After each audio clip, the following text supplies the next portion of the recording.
Hi అండి. అందరికీ నమస్తే. నేను మీ గీత. నీ తనువు నాదే చెలి పార్ట్ 9. నీకనవసరం పక్కకి తప్పుకో అని అసహనంగా అంటాడు విరాజు.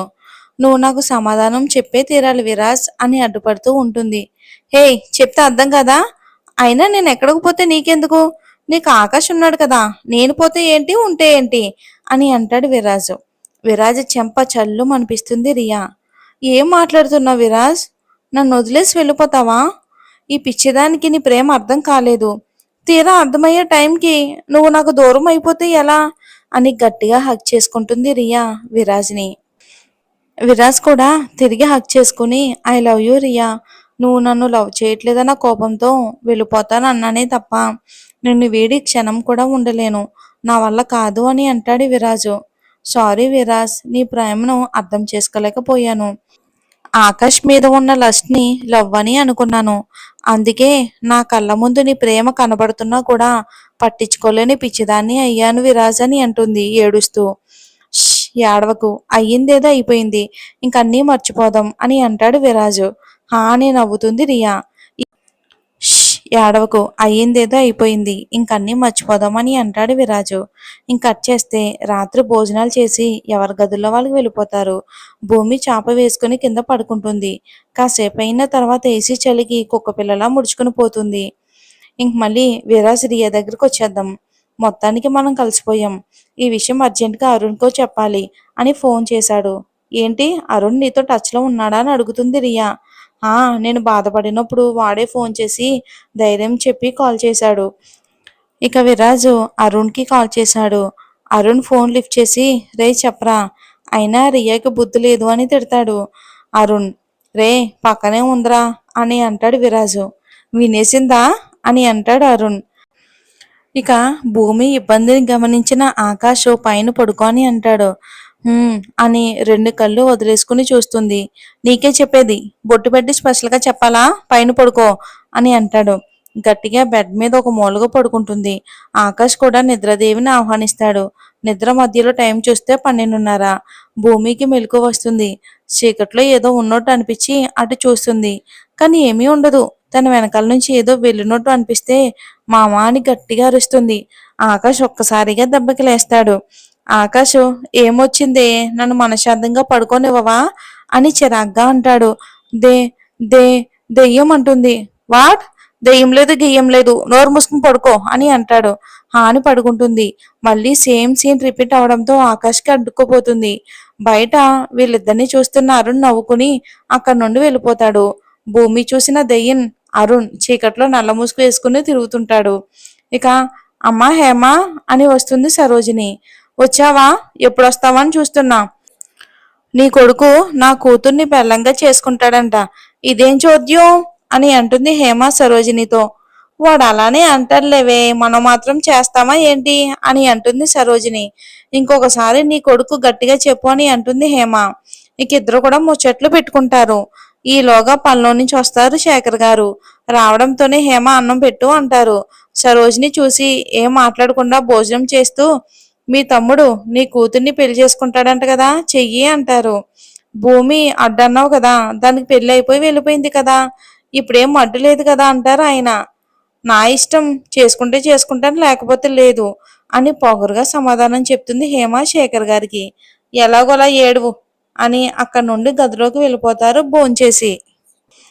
ఇక తిక్క తిక్క ఆలోచనలతో బుర్రని బ్రింజిల్ ఫ్రై చేసి పద్మిని గారు తినడానికి రమ్మనడంతో కిందకి పోతుంది నవ్య. అక్కడ ఆకాష్కి వడ్డిస్తున్న భూమిని చూడగానే కడుపులో మంటగా అనిపించింది.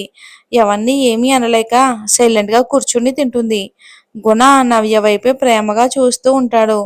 ఎప్పుడు మారతావే దెయ్యం, నా ప్రేమ నీకు తెలియజేసేది ఎలా, అసలు చెప్తే ఒప్పుకుంటావా అని తన ఆలోచనలో తను ఉన్నాడు గుణ. ఇక భూమి ఆకాష్కి వడ్డించి శకుంతల గారికి వడ్డిద్దామని వెళ్లేలోపు భూమి చీర కొంగు ఆకాష్ చేతుకున్న బ్రాస్లెట్కి చిక్కుకుని ఆగిపోతుంది. అది తీయటం తన వల్ల కాక ఆకాష్ వంక చూస్తుంది. ఆకాష్ దాన్ని మెల్లగా తీద్దామని చూస్తాడు. బంధం అంటే ఒకసారి కలిస్తే అంత తొందరగా విడదీయడం ఎవరి వల్ల కాదు కదా. ఎలాగోలా దాన్ని తీద్దామని ట్రై చేస్తున్న ఆకాష్ చేయి పట్టుకుని ఫాస్ట్గా లాగేస్తుంది నవ్య, కుళ్ళుపోతుంది. దాంతో భూమి చీర చెంగు చిరిగిపోతుంది. ఏయ్, ఏం చేస్తున్నావో తెలుసా అని కోపంగా అరుస్తారు పద్మిని గారు. దాని కొంగు బావ బ్రాస్లెట్ కి చిక్కుకుని ఉంటే తీశాను. అది కూడా తప్పేనా? తినడం మీద దృష్టి పెడుతుంది నవ్య. నవ్య మీద చంపేయాలన్నంత కోపం వస్తూ ఉంటే, నవ్య చిన్నపిల్ల, తానే అర్థం చేసుకుంటుంది అన్న వాళ్ళ నాని మాటలు గుర్తొచ్చి ఆ ప్రయత్నం మానుకున్నాడు ఆకాశు. అరుణ్ మాత్రం నవ్యనే గమనిస్తూ ఉంటాడు.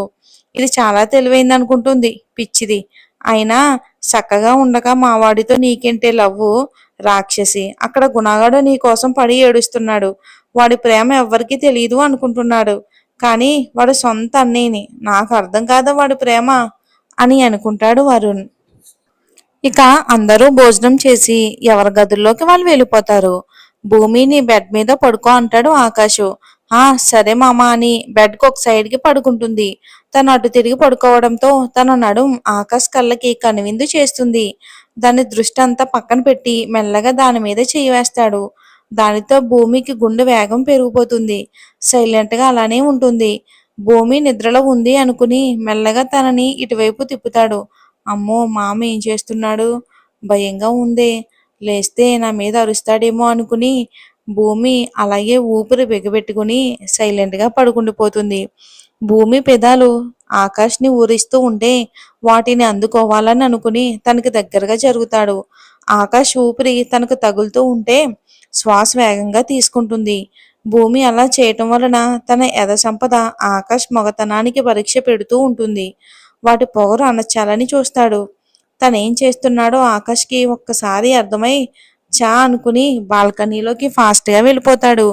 ఆకాష్ వెళ్లడంతో అప్పటి వరకు బిగబెట్టుకుని ఉన్న శ్వాసని స్వేచ్ఛగా బయటికి వదిలేస్తుంది భూమి.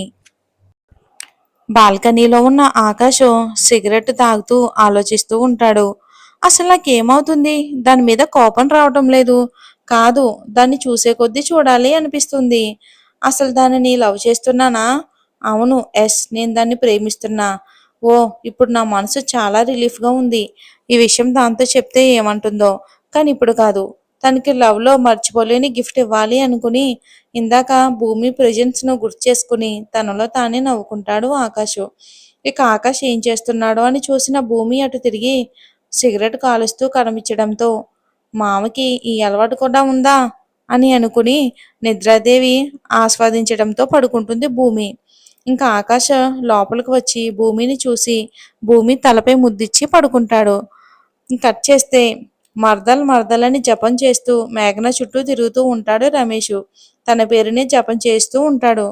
ఒరేయ్, నీకేం వచ్చిందిరా సచ్చినోడా, నా వెంట పెడుతున్నావు? చీ కొట్టినా తూ కొట్టినా నా వెంట పడడం ఆపవా అని అరుస్తుంది మేఘన. ఆపను. నా బాధను అర్థం చేసుకునే వాళ్ళే లేరా దేవుడా అని అరుస్తాడు. కాలేజ్ అంతా వీళ్ళ వైపే వింతగా చూస్తూ ఉంటారు. వదిలేరా బాబు నన్ను అని అక్కడి నుండి లోపలికి వెళ్ళిపోతూ ఉంటుంది. ప్రస్తుతానికైతే వదిలేస్తున్నా, మరి తర్వాత చూసుకుందాం బాయ్ అని అక్కడి నుండి వెళ్ళిపోతాడు. మరి మేఘన రమేష్ అదే రామ్ని ప్రేమిస్తుందా? గుణ నవ్యని ప్రేమిస్తాడు. ఇక ఆకాష్ భూమిని ప్రేమిస్తాడు. ఇంకా కొత్త క్యారెక్టర్స్ కూడా వస్తాయి. అండ్ గౌతమ్, మధు. మరి వచ్చే భాగంలో చూద్దాం.